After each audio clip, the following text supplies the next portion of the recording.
Poročila kažejo na 11 mrtvih v Libanonu. Po navedbah urada predsednika vlade je Hezbolah namerno namestil civiliste v kompleks, čeprav je vedel, da bo Izrael odgovoril. Ja, to je res tisto, česar ljudje ne morejo razumeti.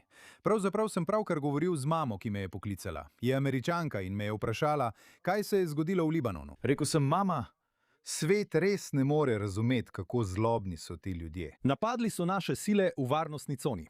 Torej, gre za varnostno cono le nekaj milj od izraelske meje. Naši fantje uničujejo infrastrukturo. Samomorilski dron pride in jih napade, v nasprotju z dogovorom, ki je bil sklenjen, z dogovorom o premirju. Potem verjetno vedo, na podlagi izraelskih obveščevalnih podatkov, da bomo ugotovili, od kod je prišlo to povelje in udarili nazaj. Kaj potem naredi ta človek? Vzame očitno civiliste, glede na to, kar berem, svojo lastno družino in jih preseli v vojaško poveljstvo. Mislim, kdo bi to naredil? Poglejte, celoten dogovor o premirju temelji res na eni stvari. Hezbolah ne sme biti v igri. Celoten dogovor temelji na ideji, da je ta nova prihodnost, ki se sestavlja, Hezbolah mora biti izključen. In veste, vprašali so me, ves čas me sprašujejo, ali to pomeni, da pogovori razpadejo. Rekel sem, da je ravno nasprotno. To kaže, zakaj je treba pogovore čim prej pripeljati do podpisa in jih pospešiti.